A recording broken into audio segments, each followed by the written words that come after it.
ओम नमः शिवाय। आज हम रुद्र संहिता द्वितीय खंड का अध्याय 35 शुरू करने जा रहे हैं। दक्ष के यज्ञ की रक्षा के लिए भगवान विष्णु से प्रार्थना। भगवान का शिवद्रोह जनित संकट को टालने में अपनी असमर्थता बताते हुए दक्ष को समझाना तथा सेना सहित वीरभद्र का आगमन। दक्ष बोले, देवादिदेव हरे विष्णु दीन बंधु कृपा निधे, आपको मेरी और मेरे यज्ञ की रक्षा करनी चाहिए। प्रभु, आप ही यज्ञ के रक्षक हैं, यज्ञ ही आपका कर्म है और आप यज्ञ स्वरूप हैं। आपको ऐसी कृपा करनी चाहिए जिससे यज्ञ का विनाश ना हो। ब्रह्मा जी कहते हैं, मुनीश्वर, इस तरह अनेक प्रकार के सादर प्रार्थना करके दक्ष भगवान श्री हरि के चरणों में गिर पड़े। उनका चित्त भय से व्याकुल हो रहा था। तब जिनके मन में घबराहट आ गई थी, उन प्रजापति दक्ष को उठाकर और उनकी पूर्वोक्त बात सुनकर भगवान विष्णु ने देवादिदेव शिव का स्मरण किया। अपने प्रभु एवं महान ऐश्वर्य से युक्त परमेश्वर शिव का स्मरण करके शिव तत्व के ज्ञाता श्री हरि दक्ष को समझाते हुए बोले। श्री हरि ने कहा, दक्ष, मैं तुमसे तत्व की बात बता रहा हूँ और मेरी तुम बात ध्यान देकर सुनो। मेरा यह वचन तुम्हारे लिए सर्वथा हितकर तथा महामंत्र के समान सुखदायक होगा। दक्ष, तुम्हें तत्व का ज्ञान नहीं है, इसलिए तुमने सबके अधिपति परमात्मा शंकर की अवहेलना की है। ईश्वर की अवहेलना से सारा कार्य सर्वथा निष्फल हो जाता है। केवल इतना ही नहीं, पग पग पर विपत्ति भी आती है। जहाँ अपूज्य पुरुषों की पूजा होती है और पूजनीय पुरुषों की पूजा नहीं की जाती, वहाँ दरिद्रता, मृत्यु तथा भय, ये तीन संकट अवश्य प्राप्त होंगे। इसलिए संपूर्ण प्रयत्न से तुम्हें भगवान वृषभध्वज का सम्मान करना चाहिए। महेश्वर का अपमान करने से ही तुम्हारे ऊपर महान भय उपस्थित हुआ है। अब हम सब लोग प्रभु होते हुए भी आज तुम्हारी दुर्नीति के कारण जो संकट आया है उसे टालने में समर्थ नहीं है। यह मैं तुमसे सच्ची बात कहता हूँ। ब्रह्मा जी कहते हैं, नारद, भगवान विष्णु का यह वचन सुनकर दक्ष चिंता में डूब गए। उनके चेहरे का रंग उड़ गया और वे चुपचाप पृथ्वी पर खड़े रह गए। इसी समय भगवान रुद्र के भेजे हुए गणनायक वीरभद्र अपनी सेना के साथ यज्ञ स्थल में जा पहुंचे। वे सब के सब बड़े शूरवीर, निर्भय तथा रुद्र के समान ही पराक्रमी थे। भगवान शंकर की आज्ञा से आए हुए उन गणों की गणना असंभव थी। वे वीर शिरोमणि रुद्र सैनिक जोर जोर से सिंहनाद करने लगे। उनके उस महानाद से तीनों लोक गूंज उठे। आकाश धूल से ढक गया और दिशाएं अंधकार से आवृत हो गईं।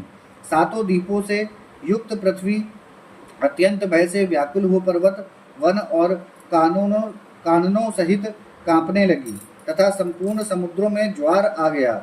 इस प्रकार समस्त लोगों का विनाश करने में समर्थ उस विशाल सेना को देखकर समस्त देवता आदि चकित हो गए। सेना के उद्योग को देख दक्ष के मुंह से खून निकल आया। वे अपनी स्त्री को साथ ले भगवान विष्णु के चरणों में दंड की भांति गिर पड़े और इस प्रकार बोले। दक्ष ने कहा, विष्णु महाप्रभु, आपके बल से ही मैंने इस महान यज्ञ का आरंभ किया है। सत्कर्म की सिद्धि के लिए आप ही प्रमाण माने गए हैं। विष्णु, आप कर्मों के साक्षी तथा यज्ञों के प्रतिपालक हैं। महाप्रभु, आप देवोक्त धर्म तथा ब्रह्मा जी के रक्षक हैं। अतः प्रभु, आपको मेरे इस यज्ञ की रक्षा करनी चाहिए, क्योंकि आप सबके प्रभु हैं। ब्रह्मा जी कहते हैं, दक्ष की अत्यंत दीनतापूर्ण बात सुनकर भगवान विष्णु उस समय शिव तत्व से विमुख हुए। दक्ष को समझाने के लिए इस प्रकार बोले। श्री विष्णु ने कहा, दक्ष, इसमें संदेह नहीं कि मुझे तुम्हारे यज्ञ की रक्षा करनी चाहिए, क्योंकि धर्म परिपालन विषयक जो मेरी सत्य प्रतिज्ञा है वह सर्वत्र विख्यात है। परंतु दक्ष, मैं जो कुछ कहता हूँ उसे तुम सुनो। इस समय अपनी क्रूरतापूर्ण बुद्धि को त्याग दो। देवताओं के क्षेत्र नैमिषारण्य में जो अद्भुत घटना घटित हुई थी उसका तुम्हें स्मरण नहीं हो रहा है। क्या तुम अपनी कुबुद्धि के कारण उसे भूल गए? यहाँ कौन भगवान रुद्र के कोप से तुम्हारी रक्षा करने में समर्थ है? दक्ष, तुम्हारी रक्षा किसको अभिमत नहीं है, किसी को अभिमत नहीं है, परंतु जो तुम्हारी रक्षा करने का उद्यत होता है वह अपनी दुर्बुद्धि का ही परिचय देता है।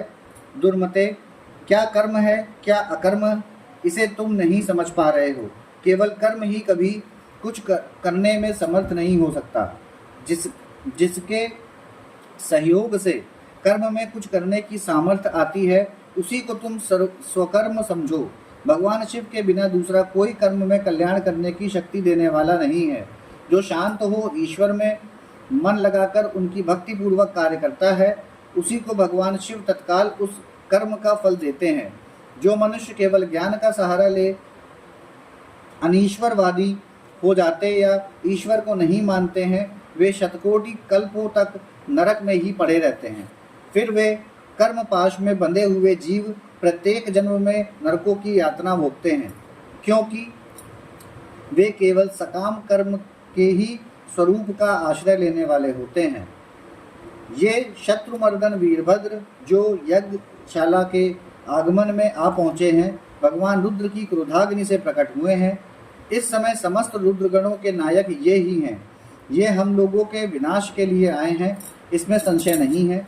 कोई भी कार्य क्यों न हो, वस्तुतः इनके लिए कुछ भी अशक्य है ही नहीं। ये महान सामर्थ्यशाली वीरभद्र सब देवताओं को अवश्य जलाकर ही शांत होंगे, इसमें संशय नहीं जान पड़ता। मैं भ्रम से महादेव जी की शपथ का उल्लंघन करके जो यहाँ ठहरा रहे, उसके कारण तुम्हारे साथ मुझे भी इस कष्ट का सामना करना ही पड़ेगा। भगवान विष्णु इस प्रकार कह ही रहे थे कि वीरभद्र साथ शिवगणों की सेना का समुद्र उमड़ आया। समस्त देवता आदि ने उसे देखा।